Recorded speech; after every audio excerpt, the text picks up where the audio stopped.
고린도전서 3장 1절에서 9절 말씀입니다. 형제들아, 내가 신령한 자들을 대함과 같이 너희에게 말할 수 없어서 육신에 속한 자 곧 그리스도 안에서 어린아이들을 대함과 같이 하노라. 내가 너희를 젖으로 먹이고 밥으로 아니하였노니 이는 너희가 감당하지 못하였음이거니와 지금도 못하리라. 너희는 아직도 육신에 속한 자로다. 너희 가운데 시기와 분쟁이 있으니 어찌 육신에 속하여 사람을 따라 행함이 아니리요. 어떤 이는 말하되 나는 바울에게라 하고 다른 이는 나는 아볼로에게라 하니 너희가 육의 사람이 아니리요. 그런즉 아볼로는 무엇이며 바울은 무엇이냐? 그들은 주께서 각각 주신 대로 너희로 하여금 믿게 한 사역자들이니라. 나는 심었고 아볼로는 물을 주었으되 오직 하나님께서 자라나게 하셨나니 그런즉 심는 이나 물 주는 이는 아무것도 아니로되 오직 자라게 하시는 이는 하나님 뿐이니라. 심는 이와 물 주는 이는 한 가지이나 각각 자기가 일한 대로 자기의 상을 받으리라.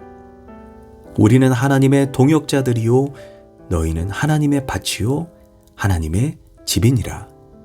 아멘. 할렐루야. 오늘도 좋은 날입니다. 고린도전서 3장 1절에서 9절 말씀 묵상입니다.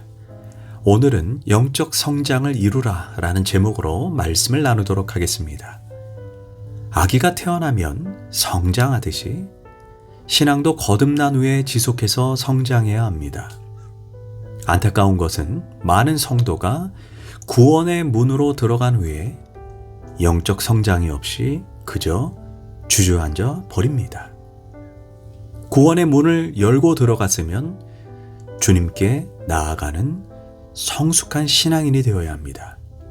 그러기 위해 바울은 우리에게 두 가지를 말해주고 있습니다. 첫째, 어린아이의 신앙을 벗어버려야 합니다.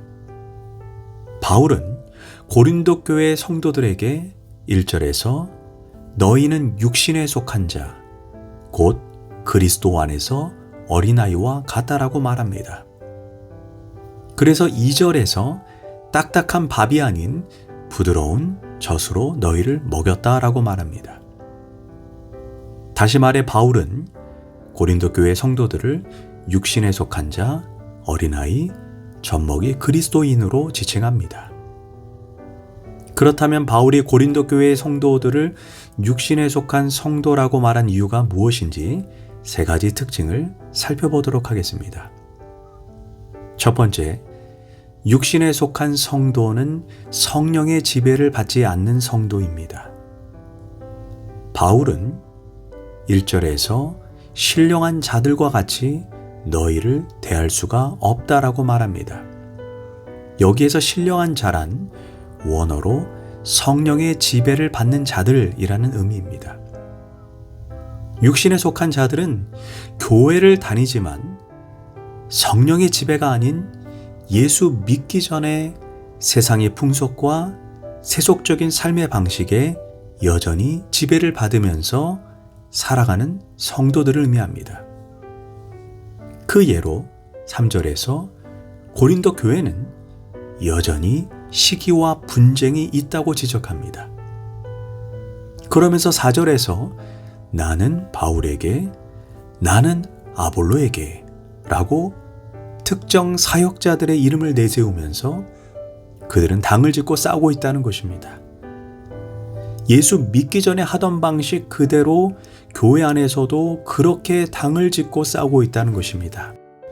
쉽게 말해 세상에서 교회라는 무대만 바뀌었다는 것입니다. 바울은 에베소서 4장 22절과 24절에서 너희는 유혹의 욕심을 따라 썩어져가는 구습을 따르는 옛사람을 벗어버리고 의롭고 거룩하게 새 사람을 입으라 이렇게 권면합니다. 우리가 예수를 20년, 30년 믿어도 여전히 예수 믿기 전에 사고방식, 삶의 습관, 죄악된 모습 세속적인 사고를 그대로 가지고 신앙생활하고 있다면 그 신앙 연수가 내 믿음을 보장하는 것이 아닙니다.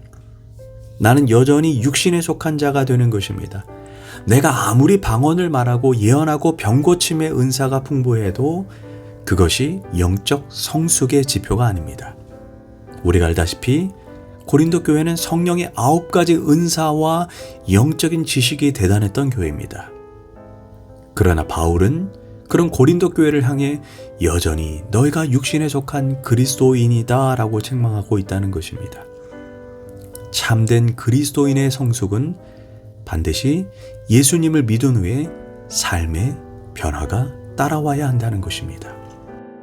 두 번째, 육신에 속한 자의 특징은 1절 중반부에 그리스도 안에서 어린아이와 같다라고 말합니다. 어린아이의 첫 번째 특징은 늘 자기 중심적으로 사고합니다. 어린아이가 잘 사용하는 말이 나는, 내가 이런 말이 아니겠습니까? 늘 자기 중심적으로 말하고 자기 중심적으로 행동합니다. 반면 성숙한 사람은 자기 중심에서 타인 중심으로 사고의 전환이 일어나는 자들을 의미합니다. 타인을 먼저 배려하고 타인의 처지에서 생각하고 말합니다. 또한 어린아이의 특징은 상처를 잘 받습니다. 어린아이들은 작은 말에도 상처를 받고 오해합니다. 만약 우리가 신앙생활을 오랫동안 했는데도 여전히 작은 말에도 상처를 잘 받고 이로 인해 교회를 들락날락하고 있다면 나는 어린아이 신앙입니다. 그것을 극복해야 합니다. 세 번째, 육신에 속한 자의 특징은 2절에서 젖을 먹는 단계라고 말합니다. 내가 너희를 젖으로 먹이고 밥으로 아니하였노니 이는 너희가 감당하지 못하였습니다. 또한 히브리서 5장 12절과 13절에서도 젖먹이 그리스도인에 대해서 이렇게 표현합니다. 때가 오래되었으므로 너희가 마땅히 선생이 되었을 터인데 너희가 다시 하나님 말씀의 초보에 대하여 누구에게서 가르침을 받아야 할 처지이니 단단한 음식은 못 먹고 젖이나 먹어야 할 자가 되었도다. 이는 젖을 먹는 자마다 어린아이니 의의 말씀을 경험하지 못한 자요. 즉 이들은 말씀의 초보 단계를 벗어나지 못한 자들입니다. 그들은 말씀의 지식, 말씀의 훈련을 받지 못한 자들을 의미합니다. 말씀의 지식이 없으면 영적으로 성숙할 수가 없습니다. 쉽게 말해 젖먹이들은 늘 누군가의 등에 엎여 있습니다. 이들은 스스로 하나님의 말씀을 읽지 못하고 늘 누군가가 설명해 주는 말씀으로 만족합니다. 사실 안타까운 것은 교회 성도들의 대부분 젖먹이 단계를 벗어나지 못합니다. 대부분 말씀을 대하는 그들의 태도를 보면 평상시에 말씀을 전혀 읽지 않다가 일주일에 한 번 교회에 와서 목사의 설교를 듣고 간신히 신앙생활하는 사람들이 대부분입니다. 우리가 육신의 건강을 위해 하루에 따뜻한 음식을 3번, 그것도 빼먹지 않고 꼬박꼬박 먹습니다. 그런데 우리가 영적인 건강을 위해서 영의 양식인 말씀을 일주일에 한 번, 그것도 찬밥 수준으로 교회에 와서 공급합니다. 그러다 보니 영적인 부분이 활성화되지 않습니다. 우리는 하나님의 말씀이 나의 내적 본성이 될 때까지 우리의 영혼을 말씀 가운데 풍성하게 적셔야 합니다. 그래야 말씀의 능력으로 먼저는 내 자신이 변화되고 그런 후에 세상을 이기고 마귀의 공격에서 승리할 수 있게 되는 것입니다. 또한 젖먹이 그리스도인들을 향해 그들은 의의 말씀을 경험하지 못했다라고 말합니다. 이들은 말씀대로 순종하는 삶을 살지 않는 사람들을 의미합니다.